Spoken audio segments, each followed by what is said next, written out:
नमस्ते सबैजनालाई मेरो युट्युब च्यानलमा यहाँहरूलाई स्वागत छ। आज चाहिँ मैले धेरै पछि मेरो युट्युबमा भिडियो हाल्दैछु। त्यो भिडियो चाहिँ मैले बफ अचारको भिडियो हाल्दै। अनि अचार बनाउने तरिका चाहिँ सबैको आफआफ्नो हुन्छ। अनि म चाहिँ यो मेरो तरिकाले अचार बनाउँदैछु। अदुवालाई लसुनलाई चाहिँ मैले सानो गरेर चप गरेको छु भने मासुलाई चाहिँ मैले तेलमा खर्याएर साइड राखेँ। त्यसपछिबाट पालो मसला अदुवा लसुनलाई खुर्याउने। अनि मैले चाहिँ अदुवा लसुनलाई चाहिँ खुर्याएर साइडमा राख्छु। अनि यो चाहिँ मसला हो। यो मसला चाहिँ मैले आफैले बनाएको, आफ्नो तरिकाले मसला बनाइन्छ।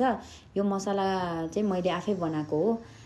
अनि त्यसपछि यो मसलालाई पाक्न दिने मस्त एकछिन। अनि त्यसपछिबाट काश्मिरी खुर्सानी पिरो कतिको खानुहुन्छ आफ्नो तरिकाले लगाउने। त्यसपछिबाट मजाले चलाइदिने मासुलाई। मजाले मसला र मासु चाहिँ एकदम मस्तले घोलिने गरी पकाउने।